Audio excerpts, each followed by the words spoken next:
Hello everyone. Subject है आपका हिंदी और आज जो हमारी क्लास होगी वो होगी हमारी सीटेट के लिए। सबसे पहले हम देखते हैं एक बार कि सीटेट का सिलेबस क्या है। सीटेट में आपके जो हिंदी के क्वेश्चन आने वाले हैं वो आने वाले हैं 30। और कितने नंबर के होंगे ये? इनके नंबर भी होंगे 30। अब क्या है कि हिंदी में आपके जो प्रीवियस ईयर पैटर्न रहा है उसके अकॉर्डिंग हम देखते हैं तो 15 नंबर के आपके आते हैं पैसेज, गद्यांश और पद्यांश, और 15 नंबर का आता है आपका शिक्षण। अब गद्यांश पद्यांश में क्या है, कुछ क्वेश्चन तो आपके ऐसे होते हैं जो आपको पैसेज से मिल जाएंगे, कुछ क्या होते हैं, कुछ होते हैं हमारे जो हिंदी व्याकरण से पूछे जाते हैं। तो इस वीडियो में हम क्या कवर करेंगे, इस वीडियो में हम कवर करेंगे अपना हिंदी शिक्षण। अब ऐसा नहीं है कि शिक्षण हिंदी के लिए कुछ स्पेशलिटी है कि हाँ हिंदी में ही आ रहा है, पर ये वाला जो आप शिक्षण पढ़ेंगे ये आपका संस्कृत में भी काम देगा। और आपका ओवरऑल सीटेट में क्या है, सीटेट में शिक्षण का ही ज्यादा रोल है। तो हम सबसे पहले क्या देखेंगे, हमारे हिंदी शिक्षण में कौन कौन से टॉपिक हैं, कितने टॉपिक हैं। पहले हम देख लेते हैं कौन कौन से टॉपिक हैं। पहला टॉपिक है हमारा भाषा अर्जन और भाषा अधिगम। नेक्स्ट टॉपिक है हमारा भाषा कौशल। नेक्स्ट टॉपिक है हमारा मातृभाषा और बहुभाषा। नेक्स्ट टॉपिक है भाषा का आकलन एंड मूल्यांकन। नेक्स्ट है हमारा शिक्षण अधिगम सामग्री। नेक्स्ट टॉपिक है निदानात्मक और उपचारात्मक शिक्षण। नेक्स्ट टॉपिक है हमारा समावेशी शिक्षा। नेक्स्ट है हमारा मनोवैज्ञानिकों के कथन, जिसमें हमारे कौन आएंगे, चामस्की महोदय, वाइगोस्की। नेक्स्ट है हमारा अधिगम का विकास, यानी बच्चे में अधिगम का विकास किस तरह से होता है।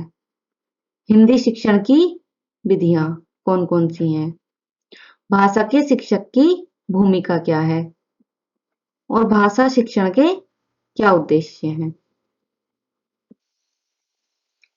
पाठ्य पुस्तक और पाठ्यक्रम क्या रोल निभाते हैं हमारे। नेक्स्ट टॉपिक है हमारा बाल केंद्रित शिक्षा। कुल मिलाकर ये टॉपिक हैं जो हम 1 बाय 1 सब डिस्कस करेंगे। पहला टॉपिक है हमारा भाषा शिक्षण। अब हम पढ़ने क्या जा रहे हैं, भाषा शिक्षण। सबसे पहले हम जानेंगे कि भाषा क्या है, देन हम जानेंगे शिक्षण क्या है।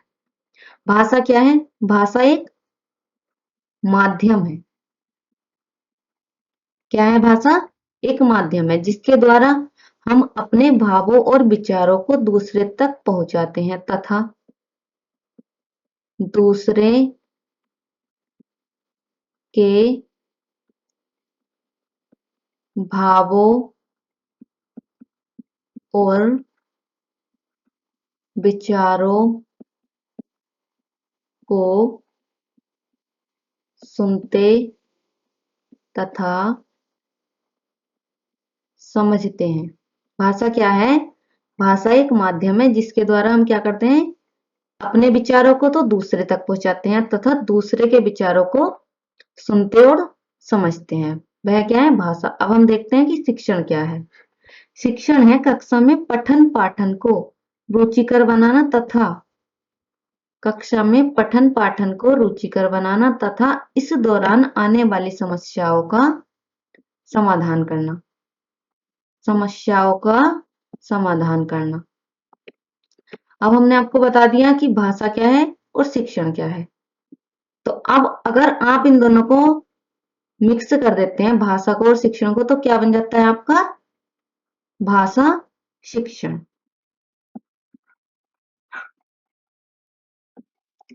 अब हम देखते हैं भाषा के प्रकार। भाषा के कितने प्रकार होते हैं, भाषा के होते हैं 2 प्रकार। पहला है मौखिक, दूसरा है लिखित। मौखिक क्या है? जब हम अपने विचारों को बोलकर व्यक्त करते हैं तो वो क्या आएगा हमारा? मौखिक भाषा के अंतर्गत। और जब हम अपने विचारों को लिखकर व्यक्त करते हैं तो वो क्या आएगा हमारा? लिखित भाषा के अंतर्गत। अब मौखिक क्या है? जैसे समाचार वाचक, समाचार जो भी आपको सुनाते हैं वो क्या है? मौखिक भाषा का ही तो प्रयोग कर रहे हैं। या कोई भाषण दे रहा है, कविताएं पढ़ रहा है, तो वो क्या आएंगे आपके? मौखिक भाषा के अंतर्गत। मान लीजिए कोई समाचार है, जैसे आपने मान लिया दैनिक जागरण है, उसमें कोई चीज आई है, वो आपको अपनी बातें कैसे पहुंचा रहा है? लिखकर। तो समाचार पत्र क्या हुआ? आपका लिखित भाषा का उदाहरण। जबकि समाचार वाचक क्या है? मौखिक, क्योंकि वो बोलकर अपने भाव बता रहा है। और समाचार पत्र वाला कौन है? वो अपने भाव कैसे बता रहा है आपको? लिखकर। नेक्स्ट हम देखते हैं संप्रेषण। संप्रेषण क्या है? संप्रेषण एक प्रक्रिया है। कैसी प्रक्रिया है? जब हम अपने विचार दूसरों तक पहुंचाते हैं तथा वह उन्हें सुनता और समझता है। लिख देती हूँ। जब संप्रेषण क्या है? एक प्रक्रिया है। जब हम अपने विचार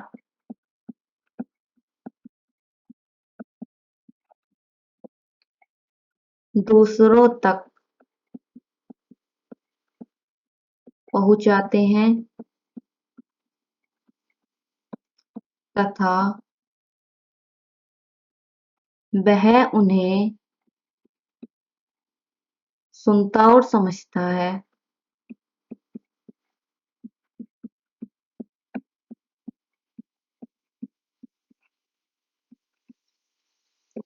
तथा उसके विचारों को हम सुनते और समझते हैं। तो यह प्रक्रिया क्या कहलाती है?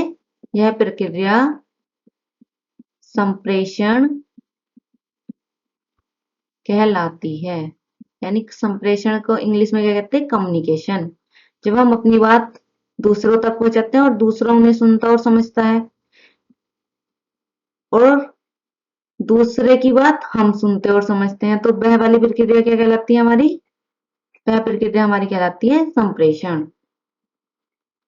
अब संप्रेषण के कुछ पॉइंट। संप्रेषण क्या है? संप्रेषण संप्रेषण भाषा का अनिवार्य अंग है। यानी भाषा के लिए क्या है? संप्रेषण होना जरूरी है। तो कोई भी चीजें बोली जा रही हैं तो जब तक आप उन्हें समझने के नहीं हो तो उसका कोई मतलब नहीं है। तो एक सार्थक प्रक्रिया क्या है? संप्रेषण। नेक्स्ट है हमारा संप्रेषण का माध्यम क्या है? संप्रेषण का माध्यम भाषा होती है। और नेक्स्ट क्या है? संप्रेषण के लिए कम से कम 2 व्यक्ति होने चाहिए। संप्रेषण के लिए कम से कम 2 व्यक्ति होने चाहिए। नेक्स्ट है हमारा भाषा अर्जन व अधिगम। अब भाषा अर्जन क्या है और अधिगम क्या है? अर्जन क्या है? जो शिक्षा बिना निश्चित उद्देश्य, यहां लिख देती हूं मैं,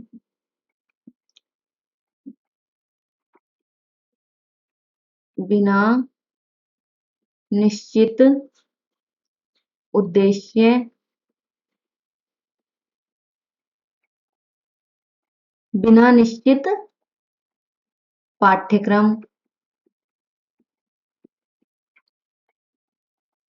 बिना निश्चित स्थान। जो शिक्षा आपकी जिसके लिए कोई स्थान निर्धारित नहीं है वो क्या है? आपका अर्जन है। जिसके लिए कोई पाठ्यक्रम निर्धारित नहीं है वो क्या है? आपका अर्जन है। जिसका कोई उद्देश्य नहीं है वो क्या है? आपका अर्जन है। सेम विपरीत है आपका अधिगम। बिल्कुल अपोजिट है। इसके लिए क्या है, आपको निश्चित स्थान भी होना चाहिए, निश्चित पाठ्यक्रम भी होना चाहिए। अधिगम के लिए निश्चित स्थान, निश्चित पाठ्यक्रम और निश्चित उद्देश्य जरूरी है।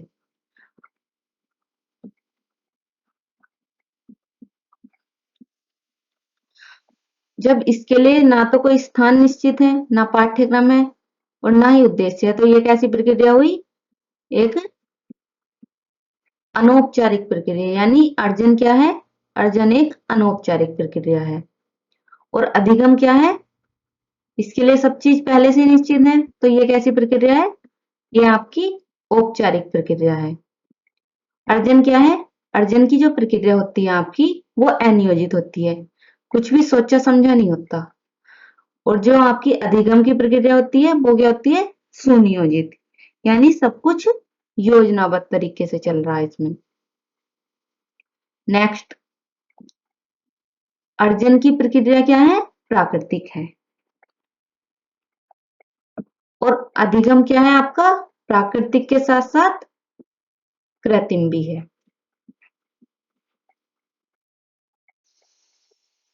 अर्जन में बालक का विकास तो होता है, लेकिन जीवन के प्रत्येक लक्ष्य को प्राप्त नहीं कर सकता।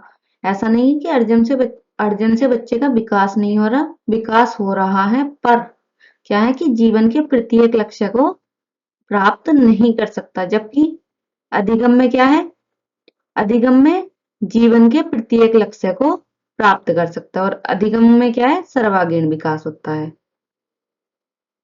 अधिगम में सर्वांगीण विकास होता है। हमारा नेक्स्ट टॉपिक है भाषा कौशल। भाषा कौशल का अर्थ क्या है, भाषा की कुशलता। अर्थात हम क्या कह सकते हैं, बालक जिस जिस प्रकार से भाषा की कुशलता प्राप्त करता है, उसे क्या कहते हैं हम, भाषाई कौशल। बालक जिस जिस प्रकार से भाषा की कुशलता प्राप्त करता है, उसे भाषाई कौशल कहते हैं। अब भाषाई कौशल कितने प्रकार के होते हैं, आपने सुना होगा, LSRW। ये कितने कौशल हैं, भाषा कौशल के कितने प्रकार होते हैं, भाषा कौशल होते हैं आपके 4 प्रकार के। कौन कौन से, LSRW। आप इसे सुबोपाली से भी याद कर सकते हैं। सुबोपाली मतलब सुनना, सु फॉर सुनना, बो से बोलना, पै से पढ़ना और लै से लिखना। लिसनिंग, स्पीकिंग, रीडिंग और राइटिंग, इनका ये क्रम होता है। ये इसी क्रम में आगे बढ़ते हैं। चारों कौशल आपस में एक दूसरे से सीखे जाते हैं। चारों कौशल आपस में एक दूसरे से सीखे जाते हैं। अब हम एक एक करके सारे कौशल देखेंगे। पहला है हमारा श्रवण कौशल। श्रवण कौशल क्या है, श्रवण कौशल का अर्थ केवल सुनना ही नहीं है। जब बालक किसी ध्वनि को इस प्रकार सुनता है कि उसका अनुकरण करने का प्रयास करता है, केवल इसका अर्थ सुनने से नहीं है, इसका अर्थ है जब बालक किसी ध्वनि को इस प्रकार सुनता है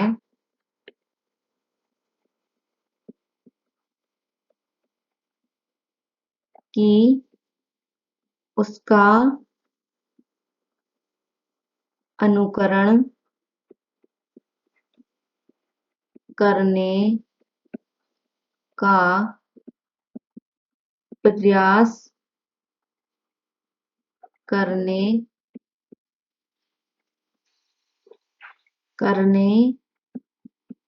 लगता है। तो इसे क्या कहते हैं? तो इसे श्रवण कौशल कहते हैं। अब इसकी कुछ विशेषताएं हैं जो आप नोट कर लीजिए।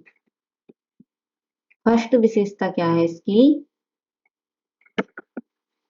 श्रवण कौशल को अध्ययन की आधारशिला कहते हैं। श्रवण कौशल को अध्ययन की आधारशिला कहते हैं। नेक्स्ट विशेषता क्या है इसकी? नेक्स्ट विशेषता है श्रवण कौशल के माध्यम से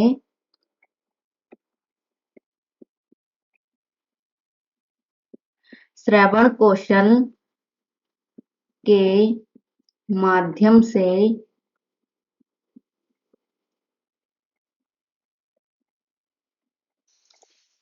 श्रवण कौशल के माध्यम से बालक ध्वनियों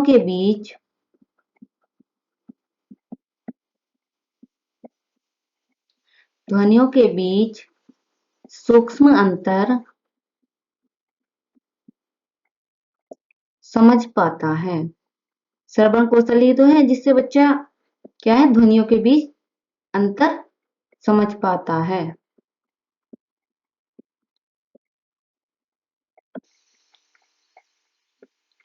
नेक्स्ट क्या है? श्रवण कौशल को विकसित करने वाली कुछ विधियां हैं। कौन कौन सी हैं? सहस्वर वाचन विधि, सहस्वर वाचन विधि। नेक्स्ट है कहानी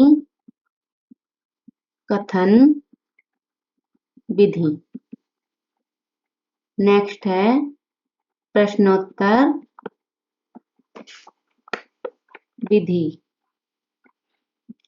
नेक्स्ट विधि है श्रुतलेख विधि। इन सबके नाम से ही स्पष्ट है, कहीं अगर जरूरत होगी तो मैं आपको बता दूंगी। नेक्स्ट है वाद विवाद विधि।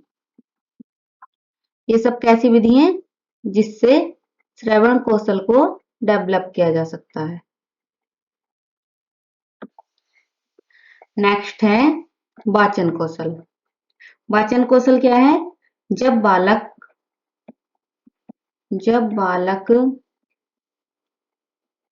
अपने भावों एवं विचारों को क्रमबद्ध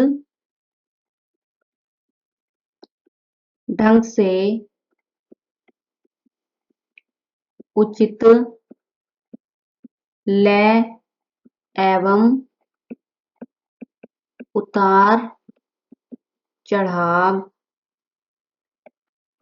के साथ बोलने लगता है तो इसे क्या कहते हैं? तो इसे वाचन कौशल कहते हैं। जब बालक क्या करता है कि अपने भावों और विचारों को, सपोज उसे गुस्सा आ रहा है तो वो क्या करेगा? तेज से बोलेगा। ऐसे क्या है कि अपने भावों एवं विचारों को क्रमबद्ध ढंग से उचित लय एवं उतार चढ़ाव के साथ बोलने लगता है तो इसे क्या कहते हैं? वाचन कौशल कहते हैं। अब क्या है? वाचन कौशल की कुछ विशेषताएं हैं। क्या विशेषताएं हैं?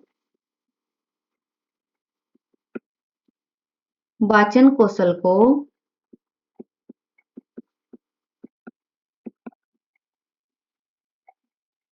वाचन कौशल पठन कौशल का आधार है। जब उसे पढ़ना आएगा तभी तो वो बोल सकेगा। तो वाचन कौशल किसका आधार है? पठन कौशल का आधार है।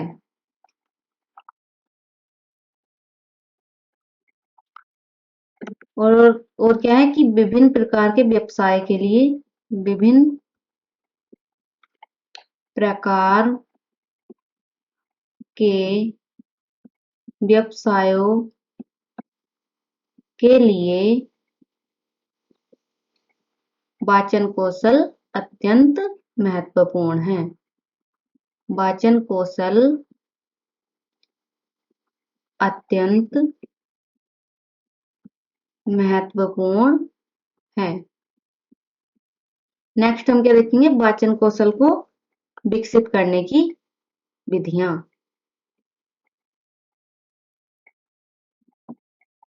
वाचन कौशल विकसित करने की विधियां। अब कौन कौन सी विधियां हैं? पहली विधि है चित्र वर्णन विधि। यानी बच्चे को कोई आपने चित्र दिखा दिया, उससे पूछा क्या है कैसे है, तो वो कुछ ना कुछ बोलेगा। तो उससे बोलने से क्या होगा? उसका वाचन कौशल का विकास होगा। कहानी सुनना विधि। बच्चे से बोलिए आप कोई कहानी सुनाइए, तो उससे क्या होगा? उसके वाचन कौशल का विकास होगा। नेक्स्ट है हमारा पठन कौशल। पठन कौशल क्या है? जब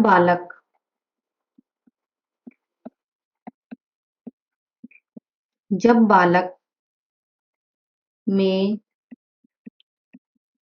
उचित लय एवं आरोह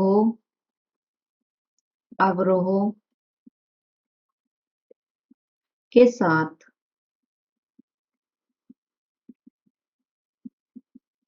पढ़ने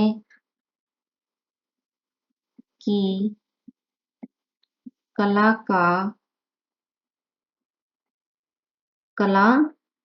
विकसित होने लगती है। जब बच्चे में क्या होगा? उचित लय में, आरोह अवरोह में पढ़ने की कला विकसित होने लगती है, तो उसे क्या कहते हैं? होने लगती है उसे कहते हैं हम पठन कौशल। उसे पठन कौशल कहते हैं। नेक्स्ट हम क्या देखेंगे? पठन कौशल की विशेषताएं। अब पठन कौशल किस चीज का आधार होगा?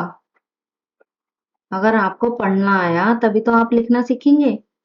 तो पठन कौशल लेखन कौशल का आधार है। पठन कौशल लेखन कौशल का आधार है। और पठन कौशल से क्या हो सकता? पठन कौशल से बालक के शब्द भंडार में वृद्धि होती है। पठन कौशल से बालक के शब्द भंडार में वृद्धि होती है। और क्या हो सकता है पठन कौशल से? पठन कौशल से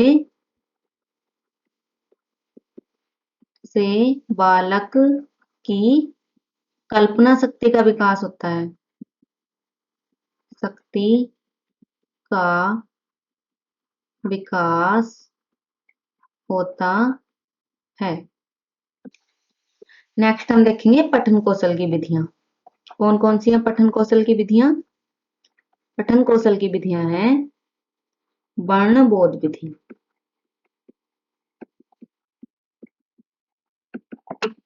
कहानी पठन विधि,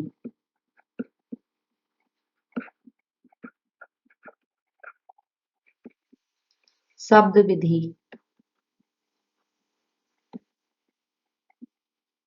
और अनुकरण विधि।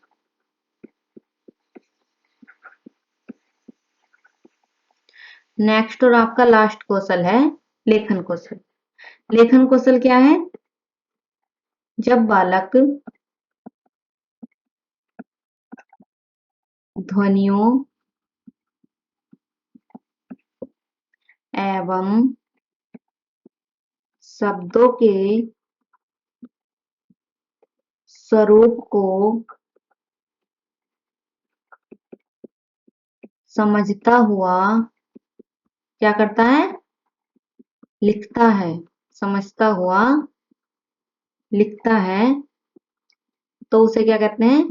तो उसे लेखन कौशल कहते हैं। जब बच्चा क्या करने लगता है? अपने ध्वनियों और शब्दों के स्वरूप को समझता है और लिखता है तो उसे क्या कहते हैं? लेखन कौशल। नेक्स्ट हम क्या देखेंगे अब? लेखन कौशल की विशेषताएं। लेखन कौशल भाषा के स्वरूप को क्या करता है? स्थायी बनाता है। लेखन कौशल भाषा के स्वरूप को स्थायी बनाता है। और क्या करता है लेखन कौशल? लेखन कौशल भाषा को लेखन कौशल भाषा को अमूर्त से मूर्त रूप प्रदान करता है। क्या करता है लेखन कौशल? अमूर्त से मूर्त रूप प्रदान करता है। नेक्स्ट हम देखेंगे लेखन कौशल की विधियां। कौन कौन सी विधि है लेखन कौशल की?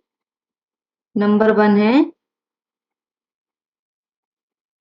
श्रुतलेख विधि। श्रुतलेख विधि। नेक्स्ट विधि है आपकी मॉन्टेसरी विधि। श्रुतलेख के तो नाम से स्पष्ट है। मॉन्टेसरी विधि क्या है? इसके अनुसार क्या होता है? बच्चे को लकड़ी या गत्ते से बनी बाण की आकृति दी जाती है। उसमें बच्चा क्या करता है? पहले उसे उस पर उंगली फिराता है और फिर क्या फिराता है? पेंसिल। ये क्या है आपकी मॉन्टेसरी विधि। नेक्स्ट है आपकी पेस्टालोजी विधि। इसमें बच्चा क्या करता है? प्लास्टिक के गत्ते से बने वर्ण दिए जाते हैं और उन्हें अलग अलग करके बच्चों को दिया जाता है जिससे बच्चा जोड़कर कोई भी नई चीज बना देता है। नेक्स्ट है आपकी चित्र विधि। चित्र विधि ये क्या है? हमारी लेखन कौशल की विधियां। अब हमने क्या अपने चारों कौशल देख लिए। कौन कौन से कौशल देखे हमने? सबसे पहला हमने कौशल देखा LSRW यानी सुनना, बोलना, पढ़ना और लिखना। नेक्स्ट टॉपिक है हमारा मातृभाषा और बहुभाषा। मातृभाषा क्या होती है? मातृभाषा होती है माँ की भाषा। अर्थात क्या होगा? वह भाषा जिसे हम माँ से ग्रहण करते हैं उसे क्या कहते हैं? ग्रहण करते हैं उसे मातृभाषा कहते हैं। कौन सी भाषा हुई है? जिसे हम माँ से ग्रहण करते हैं। नेक्स्ट है हमारी प्रथम भाषा। प्रथम भाषा क्या होती है? बालक जिस भाषा में पढ़ना लिखना प्रारंभ करता है बालक जिस भाषा में पढ़ना लिखना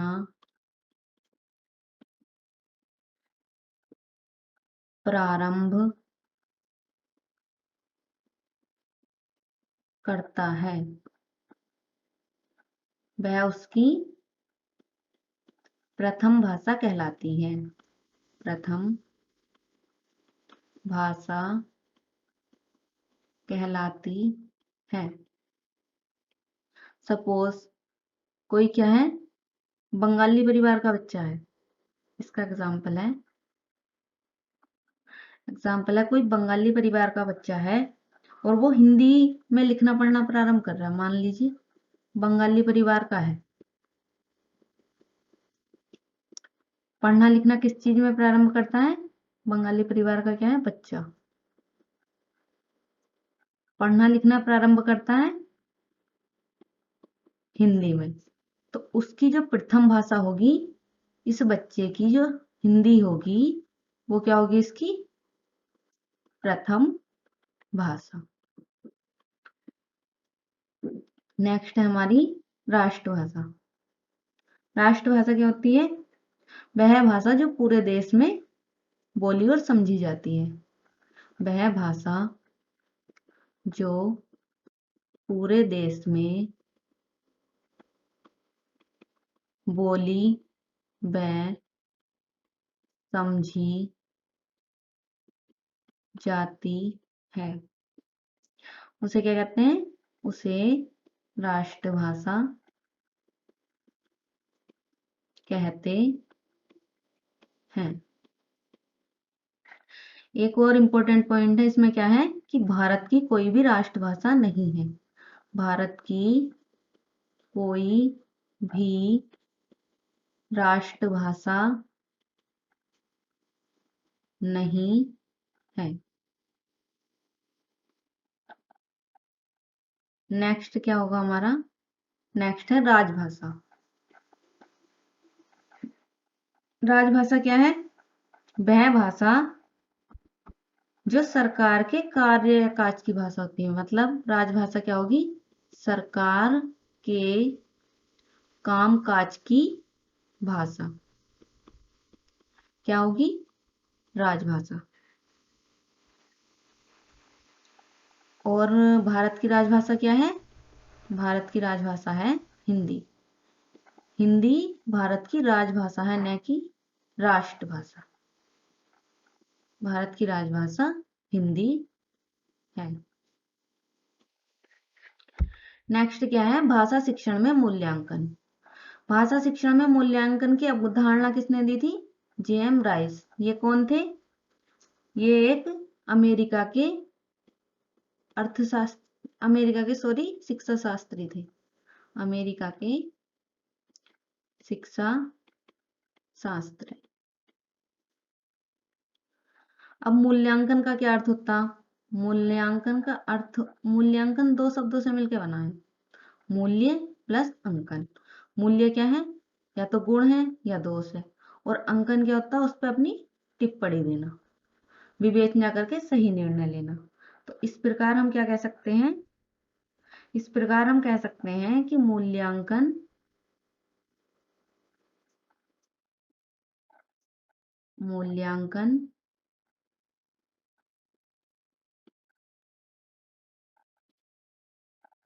वह प्रक्रिया है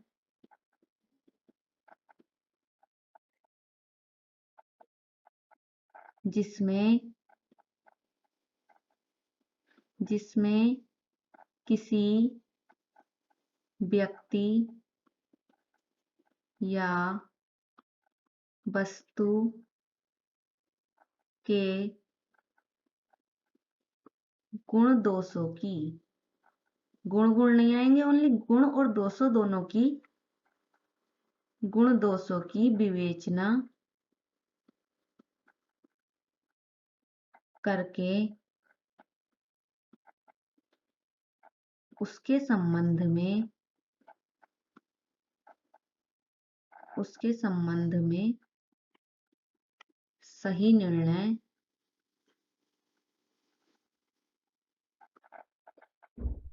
निर्णय लिया जाता है।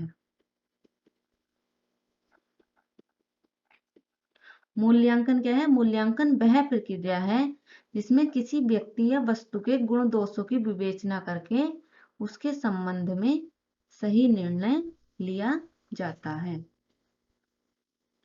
नेक्स्ट पॉइंट है हमारा मूल्यांकन की विशेषताएं। मूल्यांकन की विशेषताएं क्या विशेषताएं हैं? मूल्यांकन का क्षेत्र अत्यधिक विस्तृत है।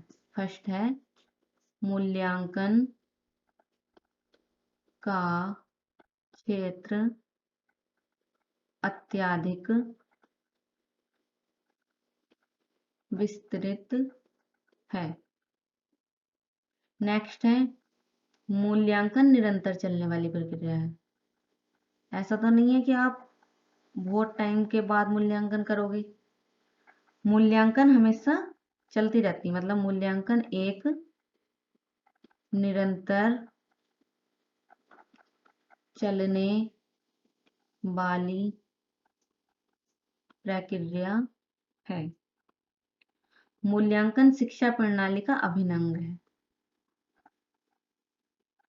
किसी भी अगर आप क्लास में टीचिंग कर रहे हैं उसका अगर टेस्ट ना हो तो आपको कैसे पता चलेगा कौन बच्चा कितनी प्रगति कर रहा है? तो इससे क्या हमें निष्कर्ष निकलता है कि मूल्यांकन शिक्षा प्रणाली का अभिन्न अंग है। नेक्स्ट हमने क्या देखा? मूल्यांकन की विशेषताएं। नेक्स्ट हम क्या देखेंगे? मूल्यांकन के उद्देश्य। मूल्यांकन के उद्देश्य क्या उद्देश्य होंगे मूल्यांकन के? मूल्यांकन मापन के दोषों को दूर करता है। फर्स्ट है मूल्यांकन मापन के दोषों को दूर करता है। नेक्स्ट है मूल्यांकन क्या करता है? और मूल्यांकन छात्रों के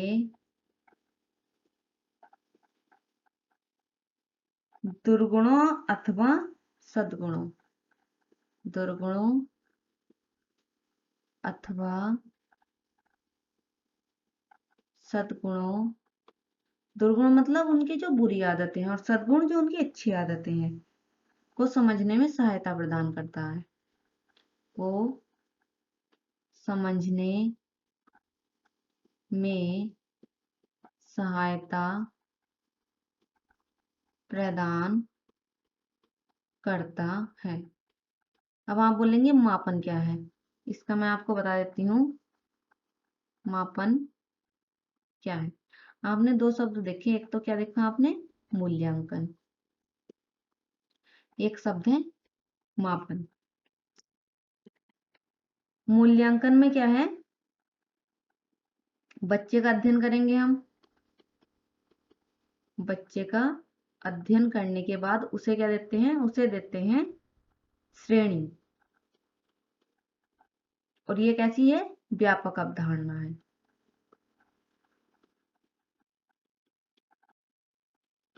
जबकि मापन में क्या है? मापन में है कि बच्चे का अध्ययन करेंगे। दोनों में होना बच्चे का ही अध्ययन है, पर इसमें क्या दिया जा रहा है? इसमें दी जा रही है उसे श्रेणी और यहाँ क्या दिए जाएंगे? अंक। और ये कैसी है? ये सूक्ष्म अवधारणा है।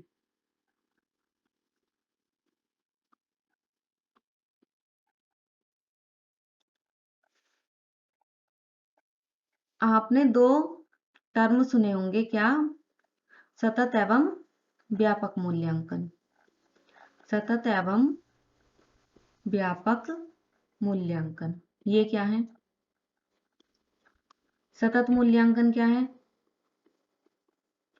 सतत मूल्यांकन, इसकी डेफिनेशन है जब मूल्यांकन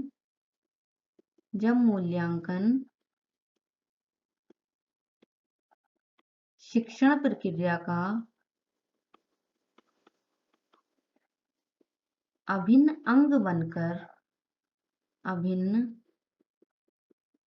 अंग बनकर उसे नियमित रूप से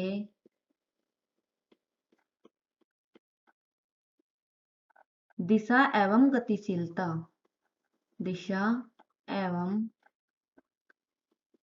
गतिशीलता प्रदान करता है, तब उसे क्या बोलते हैं? उसे सतत मूल्यांकन कहते हैं। एग्जाम्पल क्या होंगे इसमें? क्या है? जब मूल्यांकन शिक्षण प्रक्रिया का अभिन्न अंग बनकर, यहाँ देखिए ये है की पॉइंट, उसे नियमित रूप से।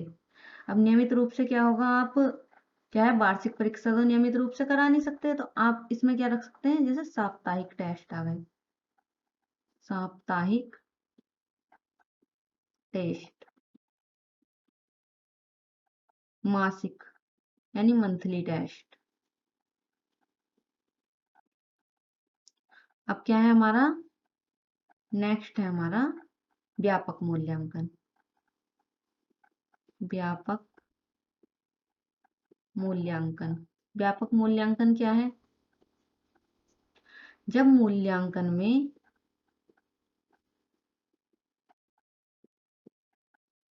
में केवल ज्ञानात्मक विकास पर जोर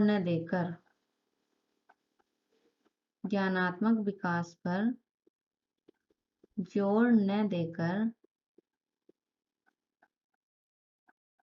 बालक के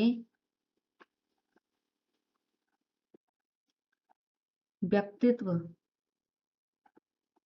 यानी पर्सनैलिटी, व्यक्तित्व विकास को भी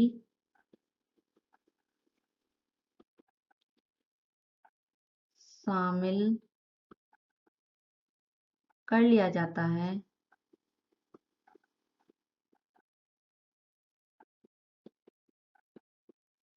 तब उसे क्या कहते हैं? तब उसे व्यापक मूल्यांकन कहते हैं। एग्जाम्पल क्या है इसका? जैसे वार्षिक परीक्षा, इसमें क्या है कि बच्चे के केवल ज्ञानात्मक पक्ष पर ही जोर नहीं देना, उसके साथ साथ उसके व्यक्तित्व विकास पर भी जोर देना है, तो उसे क्या कहते हैं हम? व्यापक मूल्यांकन। एग्जाम्पल है वार्षिक परीक्षा। नेक्स्ट टॉपिक क्या है हमारा? TLM यानी शिक्षण अधिगम सामग्री। शिक्षण अधिगम सामग्री क्या होती है? जो हमें सीखने में सहायता प्रदान करती हैं। इनका कार्य क्या होता है? विषय को सरल व रोचक बनाना। कितने प्रकार की होती हैं ये? 3 प्रकार की। कौन कौन सी? पहली है हमारी दृश्य शिक्षण सामग्री। सेकंड है हमारी श्रव्य, और नेक्स्ट है हमारी दृश्य श्रव्य। कितने प्रकार की हो गई ये? 3 प्रकार की। अब दृश्य शिक्षण सामग्री में कौन सी सामग्री आती है? वह सामग्री जिसे देखकर विषय को आसान बनाते हैं। जो सामग्री सिर्फ देखकर विषय को आसान बनाती हैं, वे क्या आएंगी हमारी? वे आएंगी दृश्य में। और जो शिक्षण सामग्री इसके एग्जाम्पल देख लेते हैं पहले हम। इसके एग्जाम्पल में क्या होंगी, जैसे पाठ्य पुस्तक है आपकी, बोलती कोई ना है, सिर्फ देख कर ही। नेक्स्ट क्या है आपका, जैसे पत्र पत्रिकाएं हैं, पत्र पत्रिकाएं। श्यामपट है, श्यामपट यानी ब्लैक बोर्ड। मानचित्र है आपका, मैप, मानचित्र। चार्ट है, ये क्या है आपकी, ये है आपकी दृश्य। अब श्रव्य शिक्षण सामग्री क्या है, वह शिक्षण सामग्री जिसे सुनकर हम आसानी से सीख लेते हैं, यानी जिसे हम सुनकर आसानी से सीख लेते हैं। इसके एग्जाम्पल क्या है, जैसे आपके इसमें रेडियो ले सकते हैं, ग्रामोफोन, और क्या है आपका टेप रिकॉर्डर। ये क्या है आपके श्रव्य शिक्षण सामग्री के। नेक्स्ट क्या है, दृश्य श्रव्य। दृश्य श्रव्य में कौन सी आएंगी, दृश्य श्रव्य में वह शिक्षण सामग्री जिसे हम देखते भी हैं और सुनते भी हैं, जिसे हम देखते भी हैं और सुनते भी हैं। वो आपकी किस में आएंगी, वो आपकी आएंगी दृश्य श्रव्य शिक्षण सामग्री में। इसके एग्जाम्पल क्या है, और प्राथमिक स्तर पर जो सबसे ज्यादा उपयोगी है वो क्या है आपकी दृश्य श्रव्य है। जैसे आप कह सकते हैं चलचित्र हुए, नाटक, आपका यूट्यूब हो गई, जितने भी ये हैं। प्राथमिक स्तर पर सबसे ज्यादा उपयोगी कौन सी है, प्राथमिक स्तर पर उपयोगी शिक्षण सामग्री। उपयोगी तो तीनों ही है, पर सबसे ज्यादा प्राथमिक स्तर पर सबसे ज्यादा जो उपयोगी है वो क्या है, दृश्य श्रव्य शिक्षण सामग्री। नेक्स्ट है हमारा निदानात्मक व उपचारात्मक शिक्षण। निदानात्मक उपचारात्मक में क्या आएगा, प्रत्येक विद्यार्थी में कुछ ना कुछ कमियां होती हैं, उन कमियों का कारण, निदान क्या है, कारण, और कारण जानने के बाद, कारण के बाद जो आपने क्या किया, उसे कारण को दूर कर दिया, तो वो क्या हो गया उसका उपचार, यानी सुधार की प्रक्रिया है क्या आपकी उपचार। ये तो ही बेसिक बात। अब देखते हैं हम, प्रत्येक विद्यार्थी में, प्रत्येक विद्यार्थी में, आप ऐसे समझ सकते हैं, जैसे मान लीजिए आपको क्या है, बुखार है। अब क्या है कि आपको फीवर हो रहा है, फीवर का कारण पता नहीं चल रहा, आपने ब्लड टेस्ट कराया, ब्लड टेस्ट में क्या आया आपका कारण आया मलेरिया के कारण बुखार आ रहा है। तो आप क्या करेंगे उपचार में, उपचार में आप क्या लेंगे, मलेरिया की दवाई। तो जो आपका कारण हुआ उसमें तो हुआ कि मलेरिया के कारण, और सॉरी निदान में हुआ आपका मलेरिया के कारण जो बुखार आ रहा है। उपचार क्या हुआ, आपने जैसे मलेरिया की दवा, मलेरिया के लिए आप क्या करते हैं, सिनकोना के पेड़ की छाल से बनती है एक दवाई कुनैन, वो ले ली आपने, तो आपके क्या हो गया यहाँ उपचार। अब हम इसकी प्रॉपर डेफिनेशन देखते हैं। प्रत्येक विद्यार्थी में कुछ कमियां होती हैं, कुछ कमियां होती हैं, भले ही कोई प्रतिभाशाली हो या डल हो, अतः शिक्षण का उद्देश्य क्या होता है? अतः शिक्षण का उद्देश्य उन कमियों को दूर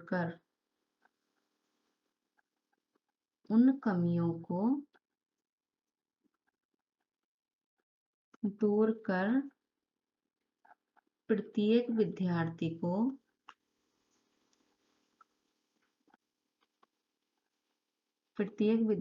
को पहले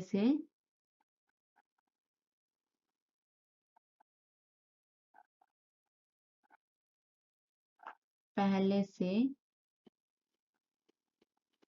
बेहतर बनाना है। आप कमियों का पता लगाइए और उसके जो भी उपचार हैं, मतलब जो भी सुधार होके क्या करना है, विद्यार्थी को बेहतर बनाना है। नेक्स्ट है हमारा समावेशी शिक्षा। समावेशी शिक्षा क्या होती है? वह कक्षा, समावेश का अर्थ होता है एकत्र होना। एकत्र कौन कौन होंगे? जिसमें क्या होंगे? तुम्हारे मंद बच्चे भी होंगे, सृजनशील बालक भी होंगे, प्रतिभाशाली बालक भी होंगे और सामान्य बालक भी होंगे। जब ये सारे बच्चे, सह शिक्षा के बच्चे एक साथ पढ़ते हैं तो उसे क्या कहते हैं हम? समावेशी शिक्षा। वह कक्षा जिसमें मंद बालक, सृजनशील बालक, प्रतिभाशाली बालक, सामान्य बालक, विकलांग बालक तथा सह शिक्षा के बच्चे एक साथ पढ़ते हैं उसे समावेशी शिक्षा कहते हैं। नोट है हमारा, पूर्ण रूप से अंधे, गूंगे व बहरे बच्चे समावेशी कक्षा में नहीं आते। इनके लिए क्या है? इनके लिए विशेष विद्यालय की आवश्यकता होती है।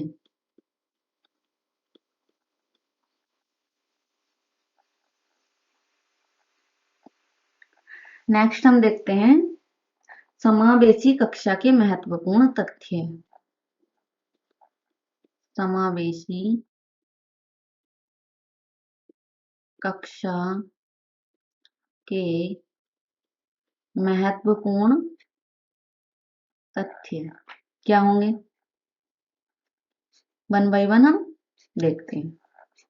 फर्स्ट है हमारा, समावेशी कक्षा आरंभ में क्या है? अध्यापक के लिए चुनौती है, क्योंकि यदि वह एक विशेष प्रकार के बालक को ध्यान में रखकर शिक्षण कार्य करे तो दूसरे बालक कक्षा में क्या करेंगे? रुचि नहीं लेंगे। हमने जो पॉइंट बोला है उसे हम लिख लेते हैं। समावेशी कक्षा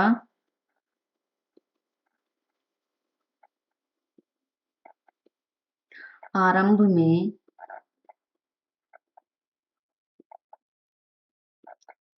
अध्यापक के लिए चुनौती होती है,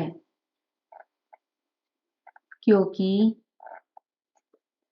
यदि वह एक विशेष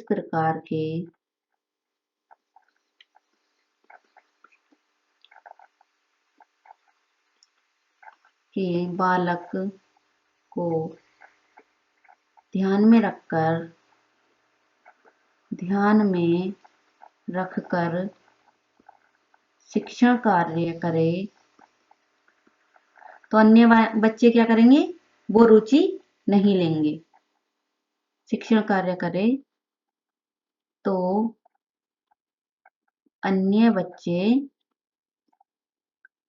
रुचि नहीं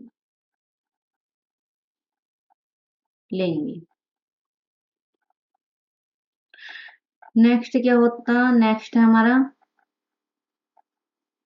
समावेशी कक्षा में अध्यापक को समावेशी कक्षा का पूर्ण ज्ञान होना चाहिए। क्या है? समावेशी कक्षा के लिए क्या शर्त है? ये समावेशी कक्षा में अध्यापक को समावेशी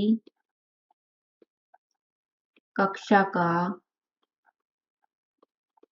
पूर्ण ज्ञान होना चाहिए। नेक्स्ट यही हो सकता है आपका कि समावेशी कक्षा में अलग अलग प्रकार के विद्यार्थी होते हैं। अर्थ है अध्यापक को क्या करना चाहिए, उन्हें उनकी क्षमता के अनुसार गृह कार्य दें। समावेशी कक्षा में कक्षा कार्य भी बालकों की प्रतिभा के अनुसार दें। अब क्या है, यहाँ जगह नहीं है तो इसलिए मैं ये पॉइंट बोल रही हूँ। अगर कोई लिखना चाहे तो लिख सकता है।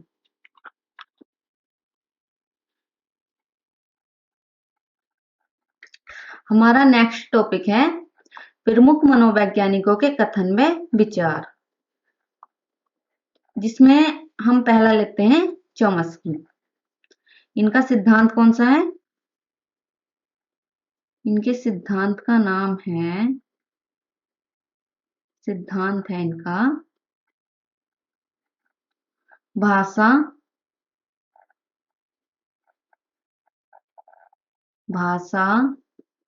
अर्जन का सिद्धांत, या इसका एक और नाम है, क्या कह सकते हैं इसे, भाषा विकास का सिद्धांत। हिंदी शिक्षण पढ़े और नॉन चॉम्स्की ना पढ़े, ऐसा तो हो ही नहीं सकता।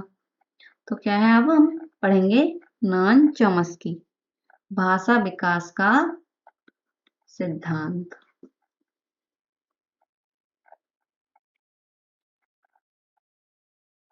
अब क्या है,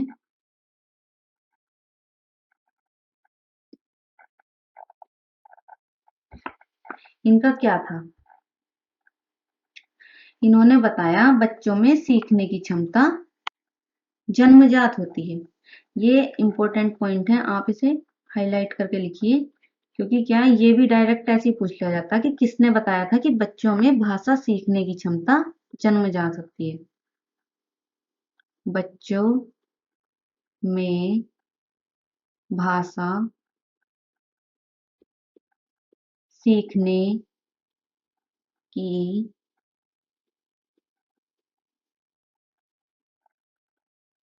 क्षमता जन्मजात होती है। इन्होंने क्या बोला कि बच्चों में भाषा सीखने की क्षमता जन्मजात होती है। इसलिए इन्होंने क्या तर्क दिया, इन्होंने बताया कि प्रत्येक बालक 9 से 12 माह की उम्र में, 9 से 12 महीने का जब बच्चा होता है वो क्या कर देता, बोलना प्रारंभ कर देता है। 9 से 12 माह की उम्र में बोलना प्रारंभ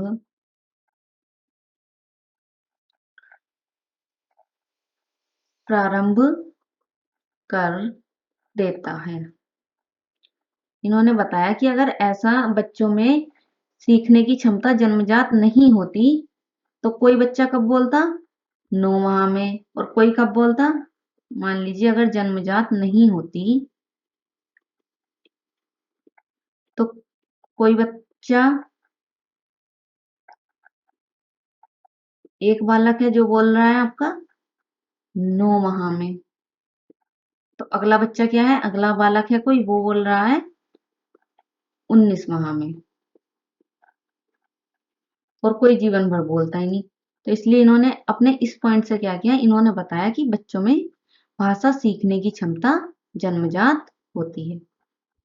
और इन्होंने क्या बताया, चॉम्स्की के अनुसार, ये इंपॉर्टेंट पॉइंट है इसका, ये तो आपको समझाने के लिए था।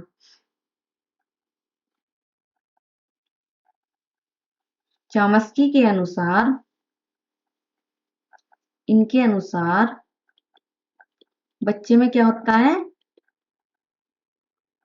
बच्चे के अंदर भाषा अर्जन यंत्र, बालक के अंदर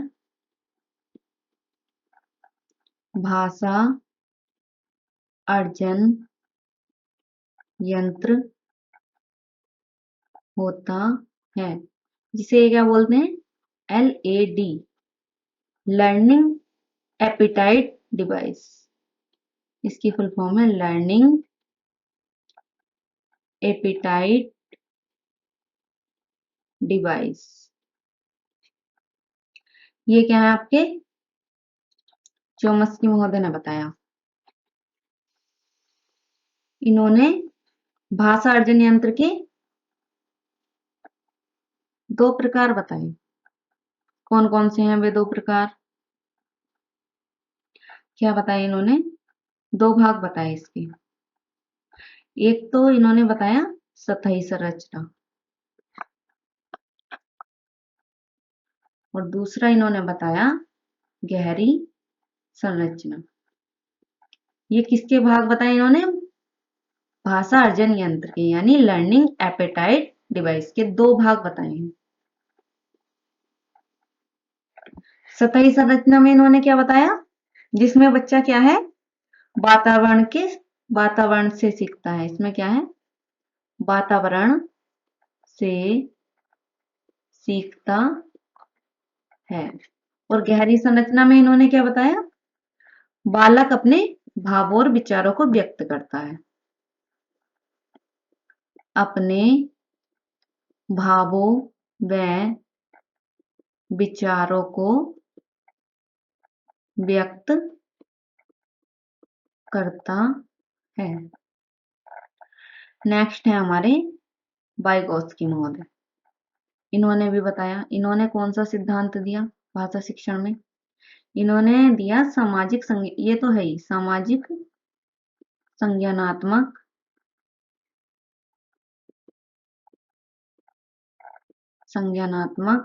विकास का सिद्धांत। यदि हम सामाजिक वर्ड हटा दें तो क्या हो जाएगा? संज्ञानात्मक विकास का सिद्धांत, जो किसने दिया? जीन पियाजे ने। और कौन सा सिद्धांत दिया? और इन्होंने दिया भाषा सामाजिक विकास का सिद्धांत। भाषा सामाजिक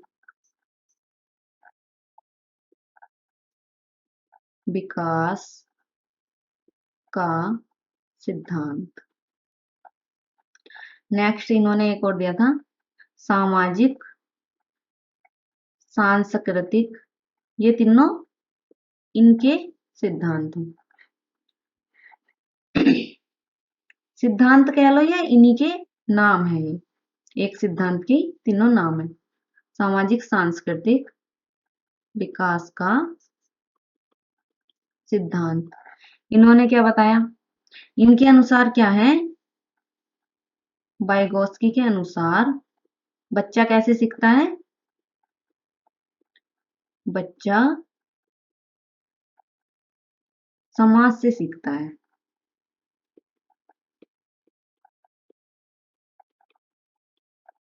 अर्थात बालक का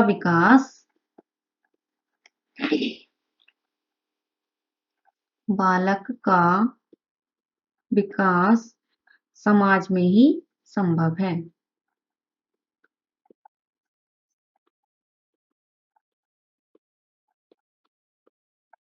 और इन्होंने एक क्या दिया था, MKO, यानी ज्यादा ज्ञानी दूसरा। कभी कभी ऐसे पूछ लिया जाता है कि MKO की अवधारणा किसने दी? तो किसने दी आपकी? वाइगोत्स्की ने। इन्होंने क्या बताया कि बच्चा उसी से सीखता है।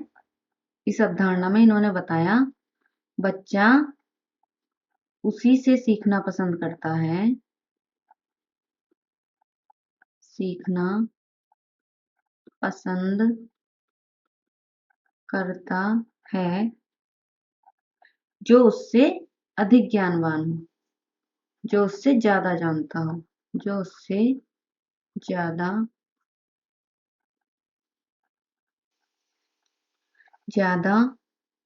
ज्ञानवान हो। इन्होंने बताया बच्चा उसी से सीखना पसंद करता है जो उससे ज्यादा ज्ञानवान हो। नेक्स्ट इन्होंने एक और अवधारणा दी, अवधारणा कह लो या इनके सिद्धांत का प्रमुख शब्दावली में से एक है जो जो है स्कैफोल्डिंग। इसके फोल्डिंग, या इसे हम क्या कहते हैं हिंदी में, ढांचा निर्माण। इसमें क्या होता है, इसमें हमेशा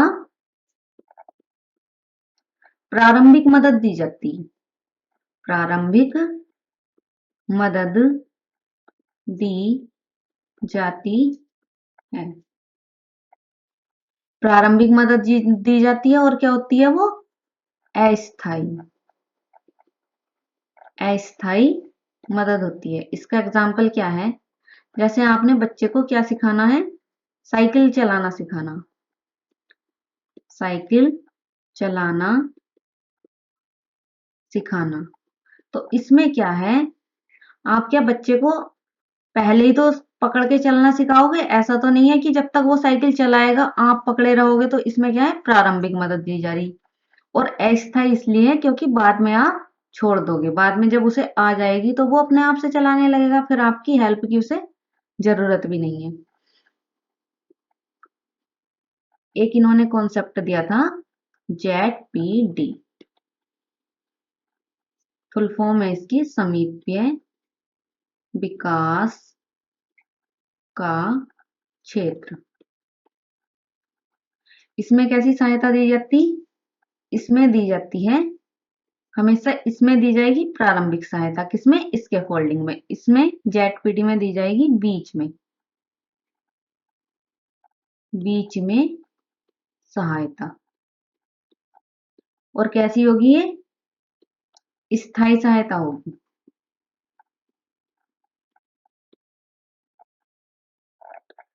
नेक्स्ट टॉपिक है हमारा बालक में भाषा का क्रमिक विकास।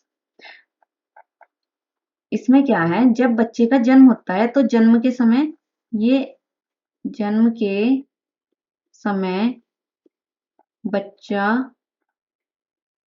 न तो सामाजिक होता है और न ही असामाजिक। जब बच्चे का जन्म होता है तो वो न तो सामाजिक होता है और न ही असामाजिक। अब क्या है, जन्म के बाद बालक सबसे पहले कौन सी प्रक्रिया करता है, जन्म के बाद बालक क्या करता है, क्रंदन। क्रंदन में क्या करता है, की आवाजें निकालता है। फिर इसके पश्चात क्या करता है वो, रुदन, यानी रोना स्टार्ट करता है। उसके पश्चात क्या करता है वो, बलबलाना। बलबलाने में क्या आएंगे आपके, जैसे वो कहने लगा माँ, पा, बा। तो आपका सीटेट में क्रम पूछा जाता है, सबसे पहले क्या करता है बच्चा, क्रंदन, उसके बाद रुदन, फिर बलबलाना, फिर क्या करेगा, ध्वनि का अनुसरण या अनुकरण। वह धीरे धीरे जो आप बोलते हैं वही बोलने का अभ्यास करता है। नेक्स्ट हेडिंग है हमारा बालक के शब्दकोश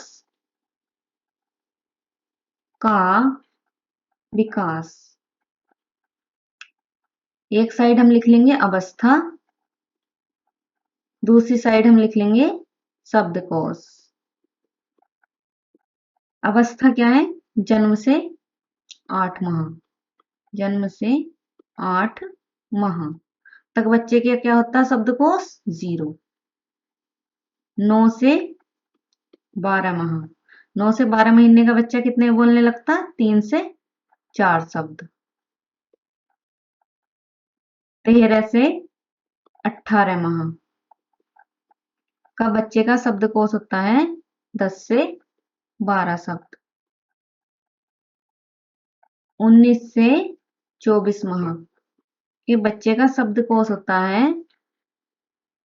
275 शब्द।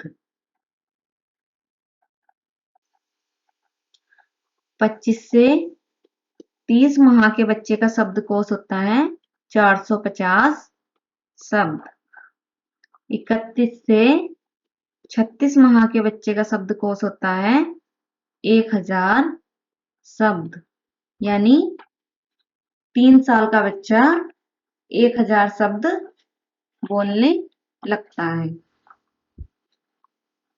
37 से 43 माह के बच्चे का शब्दकोश होता है 1250 शब्द। 4 वर्ष का बच्चा आपके 1600 शब्द सीख जाता है और 5 वर्ष का बच्चा कितने शब्द सीख लेता है आपके 2100 शब्द। और 16 वर्ष का बच्चा कितने सीख लेता है आपका 1 लाख। 16 वर्ष के बच्चे का शब्द भंडार 1 लाख शब्द हो जाता है। नेक्स्ट है हमारा त्रिभाषा फॉर्मूला। या त्रिभाषा क्या होती है हम ये देखते हैं पहले। त्रिभाषा में हम क्या करेंगे, 2 पार्ट में डिवाइड कर लेंगे। एक क्या होंगे आपके, पहले होंगे हिंदी भाषी राज्य, दूसरे क्या होंगे आपके गैर हिंदी भाषी राज्य। तो कितनी लैंग्वेज होंगी आपकी, फर्स्ट, सेकंड, थर्ड, 3 लैंग्वेज होंगी। पहली क्या होगी आपकी मातृभाषा, सेकंड क्या होगी आपकी संस्कृत आदि कोई अन्य भारतीय भाषा,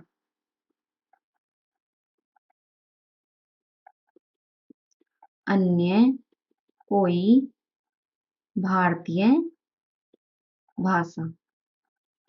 थर्ड क्या होगी, अंग्रेजी हो सकती है, अंग्रेजी भी विदेशी भाषा है, अंग्रेजी आदि कोई अन्य विदेशी भाषा। अब मान लीजिए हिंदी भाषी राज्य है कोई, तो उसमें मातृभाषा क्या होगी आपकी हिंदी होगी। सेकंड भाषा में उसे क्या लेंगे, संस्कृत ले सकते हैं या अन्य कोई भारतीय भाषा। और थर्ड लैंग्वेज जो होगी उसकी कोई भी विदेशी भाषा हो सकती है। ऐसी क्या होगा गैर हिंदी में, गैर हिंदी में फर्स्ट क्या होगी आपकी, फर्स्ट होगी आपकी मातृभाषा। अब वो मातृभाषा आपकी क्या हो सकती, कुछ भी जो आपके गैर हिंदी भाषी राज्य में हो, वह क्या होगी आपकी फर्स्ट। सेकंड पे क्या रहेगी, हिंदी सहित मातृभाषा से अलग, हिंदी भी हो सकती, हिंदी सहित मातृभाषा, मातृभाषा से अलग कोई भी अन्य भारतीय भाषा, मातृभाषा से अलग कोई भी अन्य भारतीय भाषा। थर्ड क्या होगी आपकी, थर्ड आपकी अंग्रेजी सहित, अंग्रेजी भी हो सकती या कोई और भी हो सकती, अंग्रेजी सहित कोई अन्य विदेशी भाषा। यह है आपकी त्रिभाषा। नेक्स्ट टॉपिक है हमारा भाषा शिक्षण के सिद्धांत। अब भाषा शिक्षण के सिद्धांत लाए क्यों गए, इनका क्या महत्व है, क्या है इनका महत्व, इन सिद्धांतों का प्रयोग कर, इन सिद्धांतों का प्रयोग करके हिंदी भाषा शिक्षण को और अधिक प्रभावी बनाया जा सकता है। क्यों यूज किए जाते हैं ये? भाषा शिक्षण को प्रभावी और रुचिकर बनाने के लिए क्या ये भाषा शिक्षण के सिद्धांत प्रयोग किए जाते हैं। पहला सिद्धांत है हमारा क्रियाशीलता का सिद्धांत। अब क्रियाशीलता का सिद्धांत क्या है? 1 मिनट।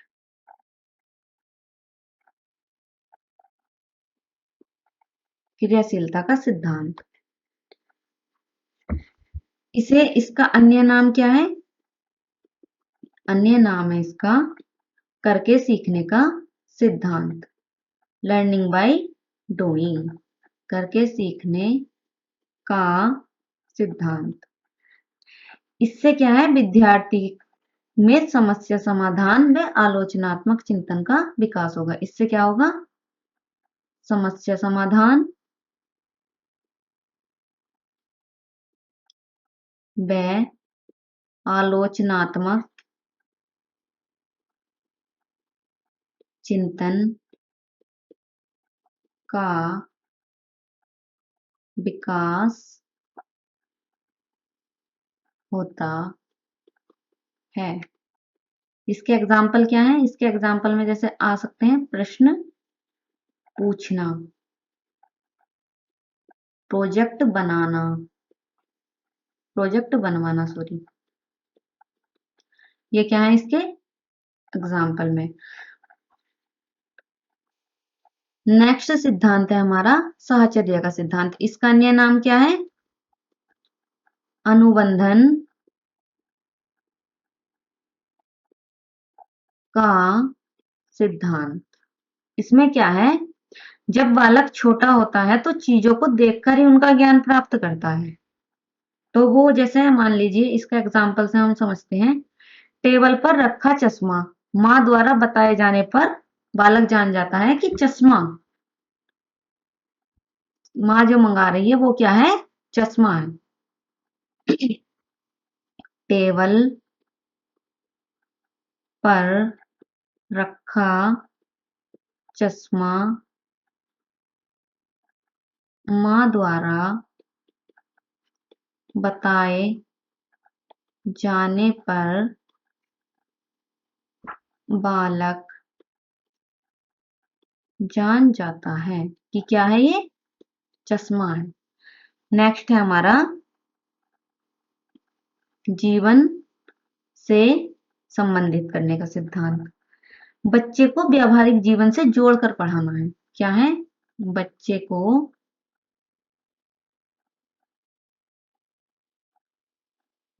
को व्यावहारिक जीवन से जोड़कर पढ़ाएं तो क्या होगा? बच्चा जल्दी सीख जाता है। तो बालक जल्दी सीख जाता है।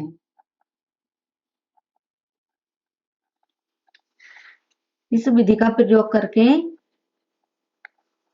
व्याकरण, गद्य आदि की संरचनाओं को आसानी से पढ़ाया जा सकता है। किसका? जीवन से संबंधित करने का सिद्धांत। इस विधि का प्रयोग कर व्याकरण, गद्य आदि की संरचना को आसानी से पढ़ाया जा सकता है। नेक्स्ट क्या है? अभिप्रेरणा का सिद्धांत। यानी बच्चे को क्या करना है? बच्चे को इस विधि से पढ़ाना है, से पढ़ाना जिससे उसकी रुचि जागृत हो, वह उबे न। इसका अर्थ क्या है? अगर उबनेगा नहीं है बच्चा तो क्या रहेगा? हमेशा मोटिवेट रहेगा।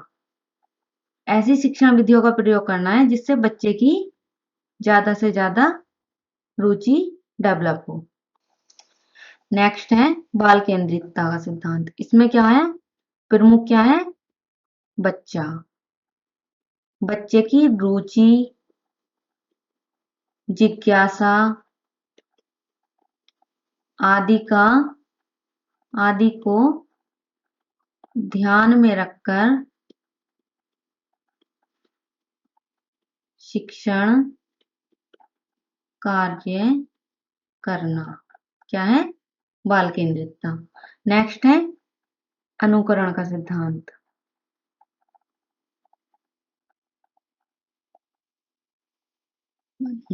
अनुकरण का सिद्धांत।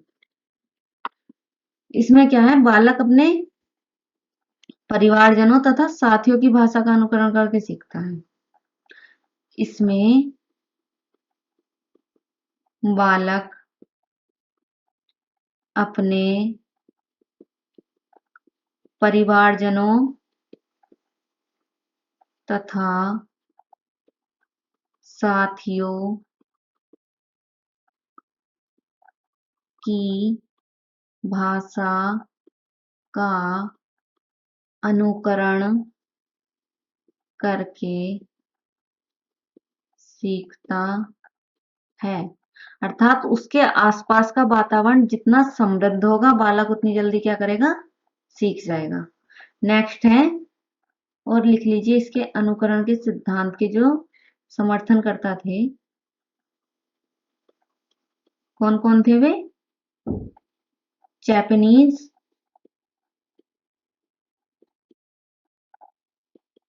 कार्टी और वेलेंटा। नेक्स्ट है आपका अभ्यास का सिद्धांत। अभ्यास का सिद्धांत किसका है? इसके प्रतिपादक कौन है आपके? थॉर्नडाइक। इन्होंने क्या बताया?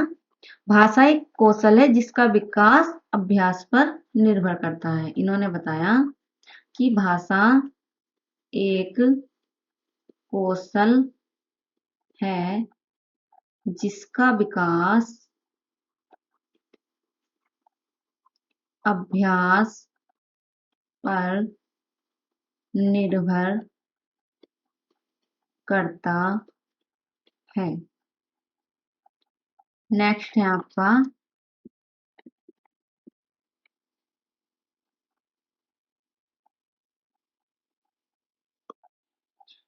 है आपका पुनर्वलन का सिद्धांत। इसके प्रतिपादक कौन है?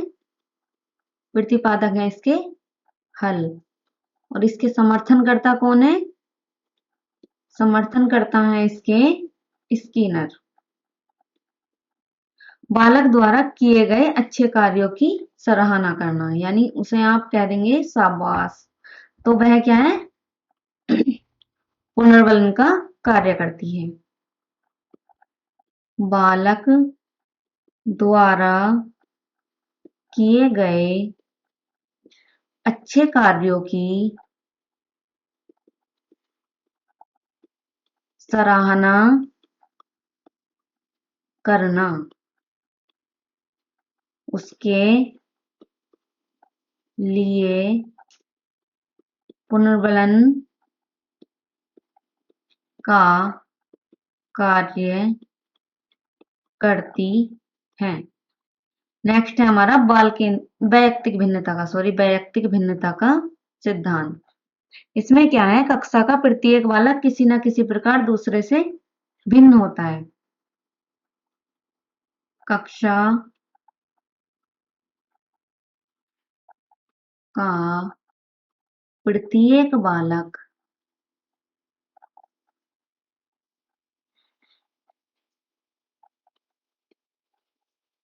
किसी न किसी प्रकार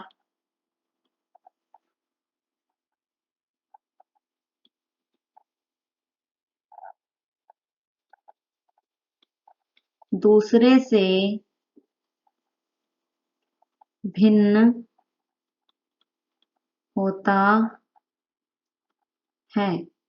अतः शिक्षक को चाहिए अतः शिक्षक को चाहिए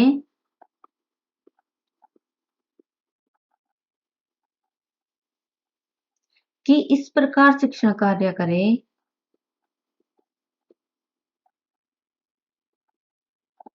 शिक्षण कार्य करे जिससे बालक का दोष उसके भाषा सीखने में बाधा ना करे, जिससे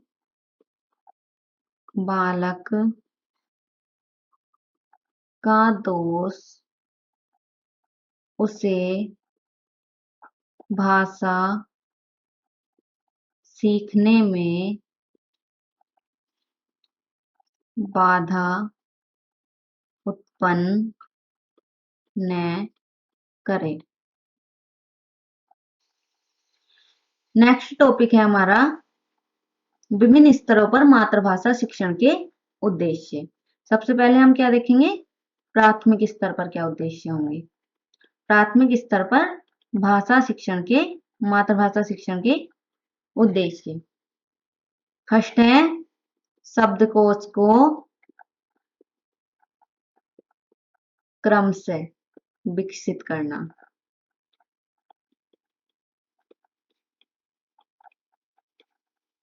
नेक्स्ट है उच्चारण को शुद्ध बनाना। नेक्स्ट है बालक के विचार क्षेत्र को विकसित करना। ये क्या है आपके प्राथमिक स्तर पर मातृभाषा शिक्षण के उद्देश्य, बालक के विचार क्षेत्र को विकसित करना। आप भी जब छोटे होंगे तो आपको क्या सुलेख अनुलेख श्रुतलेख का अभ्यास कराया जाता होगा। तो ये क्या है, ये उद्देश्य है। क्या है हमारा नेक्स्ट पॉइंट, यही है सुलेख अनुलेख श्रुतलेख का अभ्यास कराना।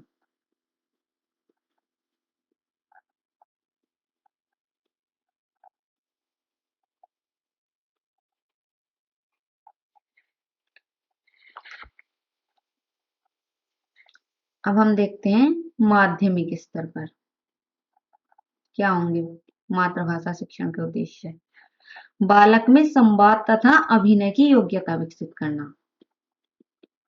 बालक में संवाद तथा अभिनय की योग्यता विकसित करना। हिंदी भाषा और उसके साहित्य का परिचय देना। हिंदी भाषा और उसके साहित्य का परिचय देना। छात्रों में सौंदर्यानुभूति यानी रस छंद अलंकार व सृजनशीलता का विकास करना।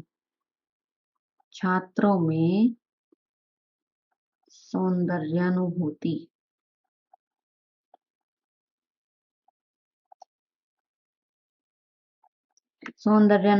यानी इसमें क्या आएंगे, रस छंद और आपके अलंकार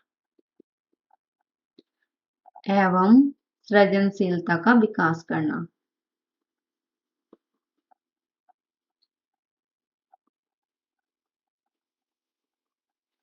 नेक्स्ट है हमारा भाषा के शिक्षक की भूमिका क्या है। मातृभाषा के शिक्षक की भूमिका। शिक्षक क्या है, सुविधा प्रदाता। किसने माना, एनसीएफ 2000 5 ने। कैसे है? क्या करता है? भ्रम दूर करता है बच्चों के। शिक्षक विद्यार्थियों के भ्रम दूर करता है। जिज्ञासा शांत करता है उनकी। जिज्ञासा शांत करने की सुविधा देता है। प्रजातांत्रिक वातावरण देता है। प्रजातांत्रिक वातावरण की सुविधा। नेक्स्ट है सहायक के रूप में उदाहरण समझाने की। काफी सारे एग्जाम्पल हैं, जैसे उदाहरण समझाने की सुविधा देता है। और क्या है? शिक्षण सामग्री की सुविधा। इस तरह आपके इन पॉइंट से हम क्या सिद्ध कर सकते हैं कि टीचर एक सुविधा प्रदाता है। नेक्स्ट है नेतृत्वकर्ता। नेतृत्वकर्ता क्या होता? जिसमें क्या होता? टीचर क्या होता? कक्षा का मुखिया। क्या होता है? पहल करता। स्टार्टिंग तो टीचर ही करता है। पहल करता। मार्गदर्शक। सलाह देने वाला। सलाह देने वाला तो वही होगा ना जो आपका नेतृत्व करेगा। और क्या हो सकता है? असफलता की जिम्मेदारी। अगर कोई बच्चा असफल होता है तो आपने भी पढ़ा होगा कि उसकी बच्चे की गलती नहीं है, उसमें किसकी गलती होती? टीचर की। तो उसमें क्या है? असफलता की जिम्मेदारी लेने वाला कौन होता? टीचर। नेक्स्ट है आपका परामर्शदाता। परामर्शदाता क्या होता? विशेषज्ञ होता। टीचर तभी तो आपको किसी चीज का परामर्श दे रहा है। और क्या होता? गोपनीयता रखने वाला होता। गोपनीयता रखने वाला। हित चाहने वाला।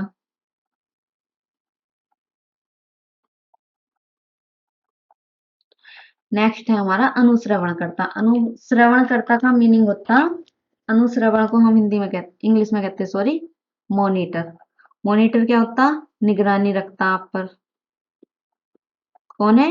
आपका टीचर एक मॉनिटर है। मूल्यांकन करता।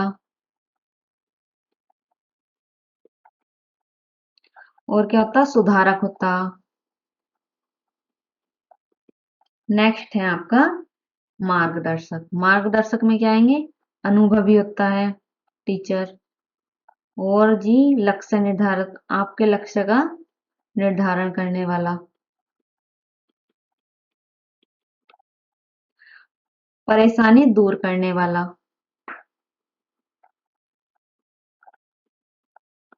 इनसे क्या सिद्ध कर सकते हैं हम? ये क्या है? भाषा के शिक्षक की भूमिका क्या है? सुविधा प्रदाता की है, नेतृत्वकर्ता की है, परामर्शदाता की है, अनुश्रवणकर्ता की है और मार्गदर्शक की है। परेशानी दूर करने वाला। पाठ्य पुस्तक। नेक्स्ट है हमारा पाठ्य पुस्तक। पाठ्य पुस्तक क्या है? जब से लेखन कला का विकास हुआ है तब से पाठ्य पुस्तक एक प्रमुख अध्ययन सामग्री रही है। क्या है ये? अध्ययन सामग्री के रूप में प्रयोग की जा रही है। पाठ्य पुस्तक को आधार बनाकर ही बालक सीखता है। पाठ्य पुस्तक से क्या करता है बच्चा? सीखता है। तो इसके निम्न गुण होने चाहिए। पाठ्य पुस्तक के गुण। अब गुण में भी क्या है? पाठ्य पुस्तक के बाह्य गुण और पाठ्य पुस्तक के आंतरिक गुण। बाह्य गुण में क्या है? बाह्य गुण में है उसके कि उसका जो आवरण पृष्ठ हो वो क्या हो? अच्छे से अत्यंत आकर्षक हो। क्या है पहला पॉइंट? पाठ्य पुस्तक का आवरण पृष्ठ अत्यंत आकर्षक होना चाहिए। नेक्स्ट क्या है? पाठ्य पुस्तक का शीर्षक ऐसा हो, पाठ्य पुस्तक का शीर्षक ऐसा हो जो अंदर की विषय वस्तु को जो अंदर की विषय वस्तु को विषय वस्तु को परिलक्षित करे। पाठ्य पुस्तक के बाह्य गुणों में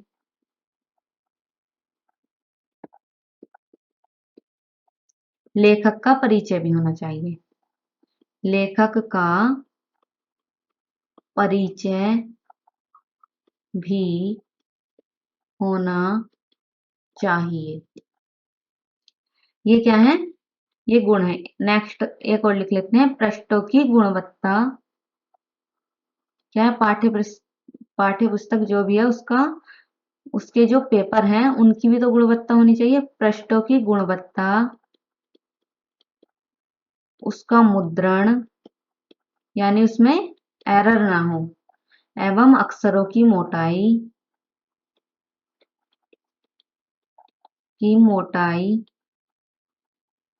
क्या है? पाठ्य पुस्तक के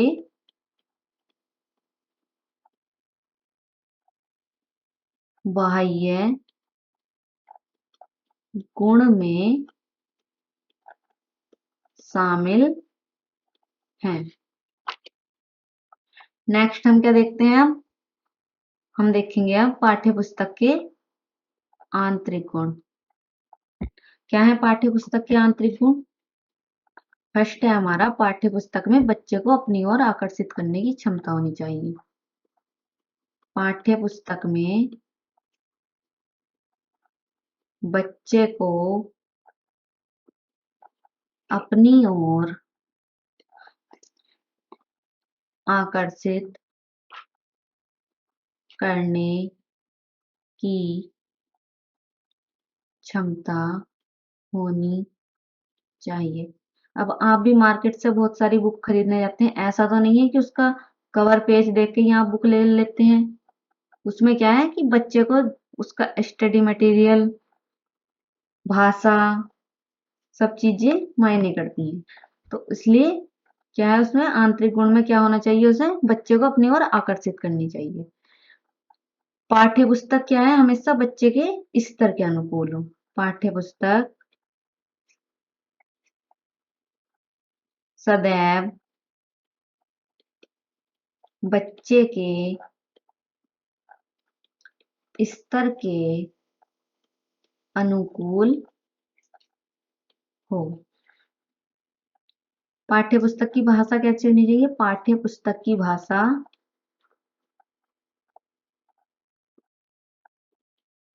सरल व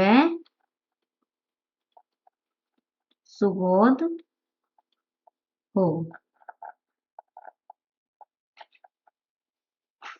और क्या हो सकता?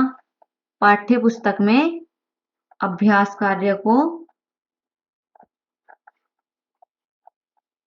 कार्यों में भी विविधता दी जाए।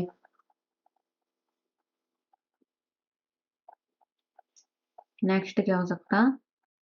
पाठ्य पुस्तक के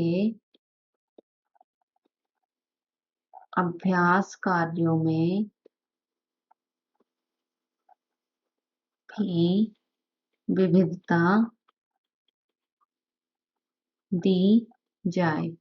ये क्या है सब? पाठ्य पुस्तक के आंतरिक गुण हैं। नेक्स्ट और लास्ट टॉपिक है हमारा बाल केंद्रित शिक्षा। बाल केंद्रित शिक्षा का अर्थ है कि बच्चों, इसमें क्या है? पहली बात तो यह है कि इसमें केंद्र बिंदु जो होता है, केंद्र होता है बालक। बच्चों की आवाजों और उनके अनुभवों को वरीयता दें। बच्चों की आवाजों एवं उनके अनुभवों को वरीयता दें। बाल केंद्रित शिक्षा के जो जनक हैं, बाल केंद्रित शिक्षा के जनक कौन है आपके? रूसो। इन्होंने अपनी एक पुस्तक थी इनकी, रूसो की, रूसो की बुक थी, बुक का नाम था एमील। इन्होंने इस बुक में क्या बताया? बच्चा खुद एक पुस्तक है जिसे शिक्षक पढ़ेगा। बच्चा स्वयं एक पुस्तक है जिसे शिक्षक पढ़ेगा। अब क्या है? बाल केंद्रित शिक्षा के प्रमुख सिद्धांत हैं। कौन कौन से सिद्धांत हैं हम देखते हैं वन बाय वन। सबसे पहला है आपका रुचि का सिद्धांत। इसमें क्या है? विद्यार्थी की रुचि को वरीयता दें, यानी बच्चों की रुचि को वरीयता दे। पूर्व ज्ञान का सिद्धांत क्या है? विद्यार्थी जो पहले से जानता हो उसी से जोड़ें। विद्यार्थी जो पहले से जानता हो उसी से जोड़कर सिखाएं, तो बच्चा क्या होगा? जल्दी सीख जाएगा। नेक्स्ट है आपका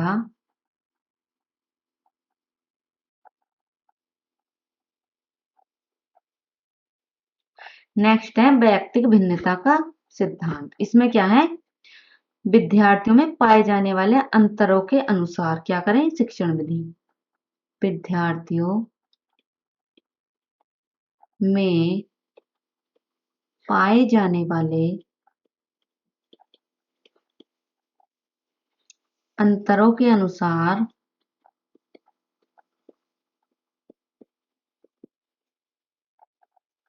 शिक्षण विधि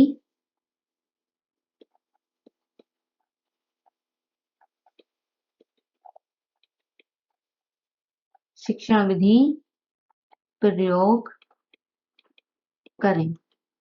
नेक्स्ट है करके सीखने का सिद्धांत। अधिगम के दौरान किताब रटने के बजाय किस पे जोर देना है? गतिविधि द्वारा सिखाना। अधिगम के दौरान 1 मिनट। अधिगम के दौरान किताब रटने के बजाय गतिविधि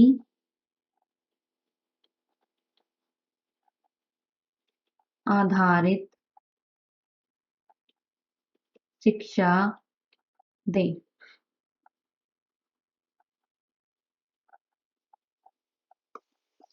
नेक्स्ट है आपका प्रेरणा का सिद्धांत। इसमें क्या है? अधिगम से पहले विद्यार्थी को प्रेरित करें।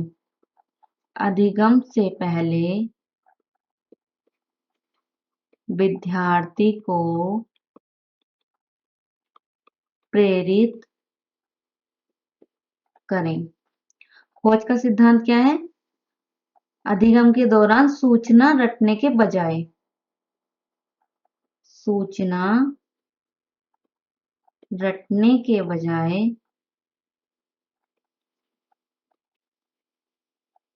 जांच पड़ताल, पूछताछ को महत्व दें।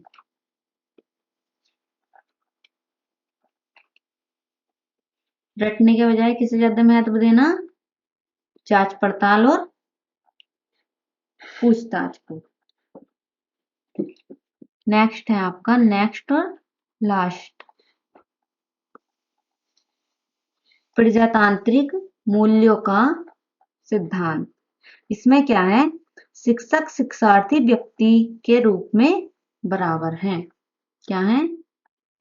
शिक्षक 1 मिनट, शिक्षक, शिक्षार्थी, व्यक्ति के रूप में बराबर हैं। ये क्या थी हमारी हिंदी शिक्षण की वीडियो। इसमें क्या है आपका 15 नंबर का पेडागोजी वाला पोर्शन कवर हुआ। अगर आपको वीडियो पसंद आई हो तो आप अपना फीडबैक हमें दे सकते हैं। इस वीडियो को ज्यादा से ज्यादा लाइक, शेयर, सब्सक्राइब और आपकी कोई क्वेरी हो तो आप कमेंट कर सकते हैं।